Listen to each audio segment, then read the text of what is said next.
Welcome sa ating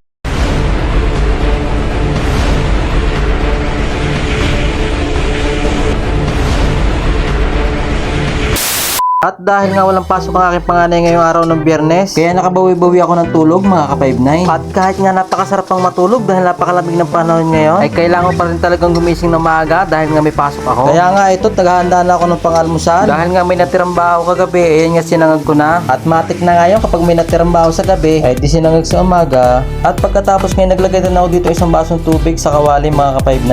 At syempre kung may sinangag, may hotdog. Pakukuluan muna pala natin ito ng mga 10 minutes mga ka-5-9. Ganyan talaga yung ginagawa ko para maluto rin yung loob. At tatakipan muna natin mga ka-5-9 para mas mabilis kumulo. At habang hinihintay nga natin maluto o kumulo yung ating nakasalang, ay kukunin ko muna dito sa ref yung iba ko pang lulutuin para sa almusal. Kinuha ko na rin nga pala itong kape at hindi pa nga pala nakakapagkape. At dahil nga apat kami, apat na itlog din mga ka-5-9. At habang nag-aantay tayo ng ating niluluto, ay magkakape muna tayo mga ka-5-9. Hatid sa atin ng Nescafe Gold. Will you please repeat it? Salamat nga pala sa aking ex-bayaw, si Jingjing Caneda na nagpadala ng kapeng ito na napakasarap.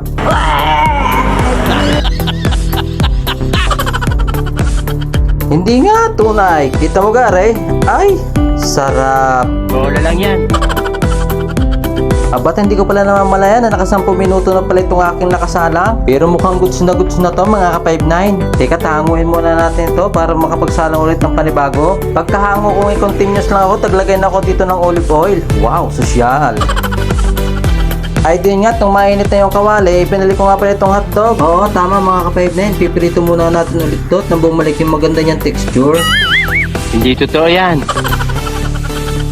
Siya garin nga, mahango ko yung hotdog at maasit-asit natin, ay sinunod ko naman itong itlog. Yes, syempre. Kapag may sinangag, may hotdog. At pag may hotdog, may itlog. Nang mailagay ko nga sa kawali, minikos-mikos lang ni Insen yan, mga ka-5-9. At medyo hinilaan ko nga yung apoy at masusunog yung ilalim. At sa galing nga pagluluto ng itlog, ay napaka-basic lang sa ating mga Pinoy. Ito din kasi yung malimit na nakahain sa ating umagahan, mga ka-5-9. At kahit nga hindi buong ating pagkakaluto, ay ang mahalaga ay meron tayong nakahaing almusal para sa kanila. At isa pa yan na may dudurugin din at hindi naman pwedeng isubo ng buo. Ika nga'y babawi na lang tayo sa presentation. At shot, nung maluto nga'y aking hinangon na rin ito at talaga namang asbok na nga rin itong kawali at sa klase may susunod pa. Diyan nga, naglagay na rin ako dito ng olive oil. At syempre kapag may sinangag, may hotdog. At pag may hotdog, may itlog. At pag may itlog, may hawot.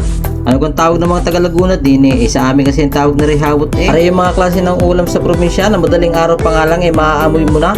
At abot na abot sa kapitbahay na siya naman talaga magpapatilos ng iyong ilo sa pagsinghot. At alam na alam talaga ang ulam may hawot. Mapapasabi pa nga pagkakasarap niyo. Asya diyan at luto na ang ating almusal. Completos Ricados. Ay, kita nyo kaya yan.